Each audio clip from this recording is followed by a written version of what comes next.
J'ai plein de choses à vous dire par rapport à cette saison au Cambodge. Dans cette vidéo, on va revenir en détail sur le parcours qu'on a fait. Je vais vous dire exactement le coût, le prix que ça nous a coûté pour ces 2 semaines de voyage au Cambodge. Je vais vous dire mon ressenti par rapport au voyage au Cambodge, aux Cambodgiens. Et je répondrai à vos questions, aux questions que vous m'avez posées dans la dernière vidéo. On va parler aussi des projets qu'il va y avoir sur la chaîne, des futures saisons, des prochains voyages, parce que grâce au sponsor que j'ai eu, la Rosetta Stone, la cagnotte voyage, elle est déjà prête pour un nouveau départ. Je voulais donc remercier encore une fois Rosetta Stone pour leur confiance. Bon, j'ai déjà parlé d'eux plusieurs fois. Moi, ça fait presque 1 an que j'utilise leur appli. C'est un très bon outil pour t'aider dans l'apprentissage d'une nouvelle langue. Attention, bien sûr, c'est pas parce que tu télécharges l'application que le mois prochain, tu seras bilingue. Mais ça va t'aider à atteindre tes objectifs. Parce qu'en fait, si ils utilisent une technique assez intuitive, qui va pas utiliser de traduction, mais qui va connecter des mots ou des phrases dans la langue que tu vas apprendre à des images pour te faire comprendre la signification. Et si tu veux voyager, ça fait vraiment la différence quand tu parles quelques mots du pays dans lequel tu vas aller. J'ai bien vu avec Jules, au Cambodge, comme ça, avec Jules, qui se débrouille plutôt bien quand même en cambodgien, ça nous a débloqué plein de situations, on a pu avoir accès à des trucs que normalement ça aurait été plus compliqué d'avoir accès. Donc Rosetta Stone, c'est bien, ça peut te donner ces bases de langue que tu auras besoin, il y a plein de langues disponibles avec cette application. Et si tu veux en savoir plus, je te laisse jeter un œil sur leur site avec le lien que je te mets dans la description. Et en plus, grâce à ce lien, tu auras une réduction exclusive si jamais tu es intéressé et que tu veux télécharger l'application. Et en parlant de Jules, c'est vrai qu'il a assuré, il nous a fait un programme de folie pour ces 2 semaines au Cambodge. Alors regarde, là je vais te mettre une carte du Cambodge quelque part par ici. Et donc comme tu peux voir, le Cambodge, ça se situe en plein milieu entre la Thaïlande, le Vietnam et le Laos. C'est comme ça, c'est ce petit pays rond avec le Mekong qui va traverser le pays. On a commencé, nous, ce trip avec la capitale Phnom Penh, capitale de 2 millions d'habitants. Et là, dès la première journée, je me rends compte que le Cambodge, ça va être quelque chose de vraiment stylé. Il y a une ambiance vraiment très différente des pays que j'ai pu faire jusqu'à maintenant. Ensuite, on va partir au sud du pays, on va aller à Kampot. Kampot qui se situe sur la côte. C'est là aussi où on trouve le fameux poivre, le poivre de Kampot qui est utilisé dans le monde entier. Et bref, on va se prendre des scooters pour explorer le tour de la ville et on va aller voir des rizières magnifiques. C'est aussi là qu'on va aller, qu'on va pouvoir visiter une école. On va aussi aller voir une grotte très très stylée. Après ça, on va passer à Kampong Chnang et là on va faire une grosse balade à vélo. On va encore voir de très belles rizières et c'est là qu'on va faire un truc très stylé, on va passer voir un village flottant. Et c'est aussi là que je vais goûter le meilleur tokalok à l'avocat de toute l'aventure. Ah, le tokalok, on aura l'occasion d'en reparler. Ensuite, on est passé à Kampong Cham. Ensuite, on est passé à Kampong Cham. Mais là, c'était surtout pour faire une étape avant de rejoindre la prochaine destination, sinon ça nous aurait fait un trop long trajet d'un coup. Donc on s'est arrêté ici, et c'est dans cette ville où le bord de mer le soir était vraiment très stylé, enfin le bord de rivière le soir était vraiment très stylé avec tous les gens qui font plein d'animations, il y avait un night market, donc quand même une étape très sympa. Pour ensuite arriver finalement à Kraché. Kraché qui s'écrit Krati, mais à ne pas prononcer Krati, hein, sinon si tu dis Krati au Cambodgien, ils ne vont pas comprendre. Donc Kraché, mais si on va à Kraché, c'est surtout pour aller voir l'île qui a en face de Kraché, qui est une île qui a sur la rivière qui s'appelle Koh Trong. Là j'ai vraiment kiffé cette île, on a dormi chez l'habitant, des paysages de folie, le soir on se baigne dans le Mekong, c'était tranquille, vraiment ça c'est une super étape du trip. Ensuite une étape Ensuite une étape très importante du trip, c'est quand on ira à Kampong Thom. Kampong Thom, on va faire une grosse balade à vélo, une belle balade à vélo, on va traverser une petite rivière, on va aller voir un temple en forme de bateau, c'est là aussi où je vais goûter les premières bananes du trip qui seront délicieuses, et c'est de cette ville aussi qu'on partira pour faire cette grosse randonnée en scooter, 6 heures de scooter dans la journée. Tu te rappelles de nos gueules quand on est rentré après ces 6 heures de scooter pour aller voir un temple perdu dans la jungle, donc ça pareil, une étape du trip excellente. Et on finira ce trip dans la ville touristique du Cambodge, hein. C'est la ville où tout le monde se rend en général quand ils vont au Cambodge, puisque les gens vont visiter donc les temples d'Angkor, l'attraction touristique principale du Cambodge. Donc la ville c'est Siem Reap, et Siem Reap, très bonne surprise, hein. Je pensais pas qu'il y aurait une si bonne ambiance dans cette ville. Des rues animées avec plein de restos, de cafés, c'était clean, voilà, c'est vraiment très sympa, une bonne surprise Siem Reap. Et on a terminé le trip dans cette ville en testant plein de spécialités qu'on n'avait pas encore goûtées au Cambodge. C'était un planning de fou pour ces 2 semaines, je crois que c'est la saison que j'ai faite qui est le plus rapidement passée, hein. Il y avait vraiment un rythme de fou, tous les jours on avait plein de trucs à faire, donc tous les jours on s'est éclaté. Pour les 2 derniers jours à Siem Reap, j'ai choisi volontairement de ne pas aller voir les temples d'Angkor. Là j'ai préféré profiter de l'expérience de Jules sur le Cambodge pour faire des choses un petit peu insolites, comme par exemple on se retrouve à boire de l'alcool local dans une laverie. Donc voilà, j'ai préféré vraiment qu'on passe un dernier moment entre nous, à essayer des choses un petit peu insolites. Puis les temples d'Angkor, ça attendra une prochaine fois, je sais qu'ils vont pas bouger. En ce qui concerne les dépenses du trip, donc là, si je regarde par là, c'est que j'ai mes notes qui sont par ici. Bon, c'est pas la nourriture qui nous a coûté le plus cher, hein. On a choisi de manger vraiment local, donc on a mangé sur les marchés. Comme tu as pu voir, les marchés, c'est vraiment pas cher. En général, un repas sur le marché, ça va être 1 $. On prenait souvent des boissons dans la journée, que ça soit la pause café, thé ou un coca ou quoi, et ça c'était en général 50 centimes de dollars. Et pour le tokalok, qu'on a pris presque tous les soirs, un tokalok, en général c'est 1 $, et celui à l'avocat était un peu plus cher, il était à 1,25 $. Ensuite pour le logement, on payait entre 10 $ et 30 $ la nuit pour 3. Donc ça nous faisait, quand c'est une nuit à 10 $, ça nous fait 3 $ la nuit.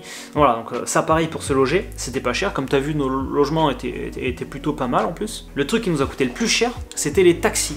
Parce qu'en fait, dans le premier trajet, comme tu as vu, on a pris un van pour se déplacer. On a mis 6 heures pour faire un trajet qui aurait dû en mettre 3. Donc là, après, pour la journée, c'était assez serré au niveau temps. Parce que le mec, en fait, du van, il prend des gens sur la route, il en dépose d'autres, il fait des petits détours, il livre des colis et tout.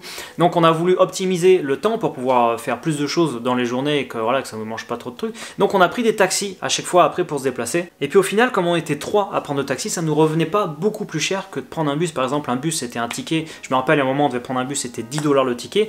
Donc ça nous faisait 30 $ à 3. Et le taxi, ça a été 60 $. Donc ça nous faisait 20 $. Donc le double du bus. Mais bon, 20 $ chacun pour pouvoir profiter d'une journée de plus de voyage, de gagner 2-3 heures dans une journée, bah, c'est pas négligeable quand même. Et puis voilà, c'est pas non plus excessif en termes de prix. Donc en général, quand on prenait un taxi, c'était à peu près 60 $ le taxi. Le plus cher qu'on ait pris, ça a été 90 $. Du coup, on a dépensé au total 400 € chacun. 400 € chacun pour l'intégralité du trip. Donc pour un trip comme on a fait avec tout ce qu'on a vu et tout ce qu'on a fait, c'est vraiment pas cher. On a pu avoir accès à ça aussi parce qu'on a voyagé avec Jules qui a pu nous faire profiter justement de ses connaissances et de son expérience sur le pays. Au final, pour moi, le Cambodge, c'est un vrai coup de cœur et j'y retournerai, c'est sûr. J'ai adoré l'atmosphère globale du pays, que ce soit en ville ou en campagne. Je me suis vraiment senti bien tous les jours dans le pays. Ça a vraiment été tout le temps un régal. Au niveau des paysages, bah, comme tu as pu voir, c'était magnifique, les couchers de soleil tous les jours de malade, la nuit un beau ciel étoilé, des rizières la journée magnifique. Voilà, au niveau des paysages, on a été servi. Les Cambodgiens, ils ont toujours été adorables avec nous. Au niveau de la bouffe, bah, comme tu as pu voir, on s'est régalé. J'ai pas voulu me retenir, j'ai voulu goûter à tout, même si des fois, quand tu voyais un petit peu les conditions d'hygiène ou quoi, tu te disais ah et tout, je sais pas. Mais je me suis quand même pas retenu et j'ai voulu goûter à tout. Ce qui fait que, comme tu as vu dans les vidéos, le 3e jour, hop là, 3 jours j'ai tenu quand même, hein, 3 jours sans être malade, mais le 3e jour, une petite tourista qui m'a quand même duré une semaine. Donc une semaine, bon, j'ai pas filmé mes allers-retours aux toilettes, mais pendant une semaine, ouais, j'ai pas été très bien du ventre, aller plusieurs fois aux toilettes par jour. Mais après une semaine, le temps que ma flore intestinale, tu vois, elle se fasse un petit peu au pays et tout machin, que mes défenses immunitaires, elles se réveillent. Après une semaine, ça a été bon. Donc j'ai passé une petite semaine pas trop bien. J'ai continué quand même à manger de tout. Je voulais surtout pas me priver. Et après une semaine, bah, ça a été bon, c'est redevenu normal. Donc voilà, juste le temps de s'adapter en fait. Et malgré que je continuais à manger les glaçons sur les marchés et tout, bah après ça a été nickel. Donc dans la dernière vidéo, le rallye de la bouffe, je vous ai demandé de me poser vos questions en commentaire. Donc je vais y répondre maintenant. On m'a demandé où est-ce que j'avais le mieux mangé. Alors clairement, la bouffe sur les marchés. La bouffe sur les marchés, c'est là où on s'est le plus régalé. Tu sais, t'as ta petite assiette comme ça, avec la nana en face de toi qui te cuisine le truc. Et en général, bah, tu vois, comme c'est de la nourriture pour les locaux, bah, ils mettent plein d'épices, ils sont habitués, tu vois, machin et tout. Et donc, vraiment, les meilleurs repas que j'ai fait, ça a été sur les marchés. Quelquefois, on a mangé dans des restaurants. Et j'ai toujours trouvé que c'était un peu plus fade. Donc un peu plus fade au niveau du goût et au niveau de l'ambiance. Tu vois, quand tu es sur le marché, il y a du bruit, il y a des odeurs, il y a des gens.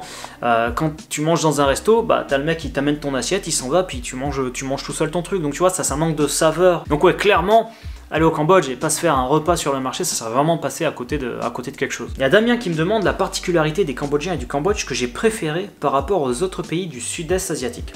Alors là, clairement, le bruit. Au Cambodge, je trouve qu'il n'y a pas énormément de circulation, même sur les grands axes, bah, je trouve qu'il n'y a pas une circulation folle. Ensuite, les gens, tu m'as vu le dire plusieurs fois dans les vidéos, mais les gens, justement, ils klaxonnent pas dans tous les sens comme ça. Ils arrivent à conduire sans être la main sur le klaxon et à klaxonner tout le temps. Si tu as fait d'autres pays du sud-est asiatique, tu sais de quoi je parle. Et la langue aussi, je trouve que le cambodgien, une langue que je connaissais pas du tout, je trouve que c'est une langue assez douce. Je trouve que voilà, quand ils parlent, quand ils s'expriment, ils sont pas en train de crier tout le temps comme ça. Donc, ouais, au niveau du bruit, bruit, au niveau du bruit global du pays, ben, comme tu as pu voir dans les vidéos, on a souvent été dans le calme, que ce soit en ville ou en campagne. En campagne bien sûr, mais en ville aussi, voilà, on a pu trouver le calme très facilement, ce qui est des fois, parfois, un peu plus difficile dans d'autres pays du sud-est asiatique. Ensuite, on m'a demandé s'il y avait toujours un rapport avec l'argent, si en tant que touriste, voilà, si tu étais considéré comme touriste et donc tu étais souvent sollicité, oh, viens acheter ça, ou vas-y, fais comme ci ou fais comme ça, ou qu'on essaye de t'arnaquer ou quoi. Alors clairement, dans le pays global, non, j'ai trouvé que justement, pas du tout, ils nous prennent pas du tout pour une pompe à fric. On peut réussir à avoir justement un rapport sain avec les Cambodgiens, tous les Cambodgiens qu'on a eu. Il y en a même 2-3 fois justement des Cambodgiens, alors que tu vois, ils sont un peu, entre guillemets, dans la misère, tu vois, ceux qui vivent en campagne ou quoi. Plusieurs fois, 2-3 fois, c'est arrivé dans le trip, on a voulu nous offrir à boire ou nous offrir un truc. Donc non, ils sont pas forcément dans ce rapport de « Ah putain, c'est des touristes, ils ont de l'argent, on va leur prendre de l'argent ». À Siem Reap, justement, dans la ville super touristique que je t'ai dit, là peut-être un peu plus, là on se fait alpaguer par les chauffeurs de tuk-tuk. Alors eux, c'est toutes les 5 minutes « Ah, tu veux pas aller quelque part en tuk-tuk ? Non, c'est bon. » Mais bon, tu leur dis non, ils te demandent une nouvelle fois, mais voilà, ils forcent pas non plus à te suivre « Allez, vas-y, prends mon tuk-tuk ». Donc voilà. Diesel qui me demande « Peut-on y aller seul et parle-t-il anglais ?» Alors, clairement, tu peux y aller seul, il n'y a aucun problème, le Cambodge c'est un pays plutôt safe. Par contre, pour le fait de parler anglais, alors là, tu peux un petit peu oublier. Peut-être si tu vas à Siem Reap, la capitale touristique, enfin la ville super touristique, tu pourras un petit peu baragouiner de l'anglais et te faire comprendre un petit peu. Mais alors dans toutes les autres villes qu'on a fait ou quoi, l'anglais, tu peux oublier. Tu peux oublier, c'est un peu compliqué. Même à Siem Reap, ça peut être un peu compliqué quand même aussi. Dripser qui me demande si j'ai eu des problèmes et s'il faut se méfier de quelque chose. Alors, à part la petite tourista que j'ai eue pendant le trip, donc petits ennuis intestinaux, non, j'ai pas eu de problème pendant le trip et il n'y a pas trop de choses qu'il faut se méfier. Si, peut-être se méfier des animaux sauvages, hein, voilà, genre se promener en tongs, c'est peut-être un petit peu dangereux, parce qu'il faut faire attention aux serpents, aux scorpions, aux crocodiles, tu peux pas te baigner n'importe où. Et ensuite, on m'a demandé plusieurs fois quel a été mon meilleur souvenir de ce trip.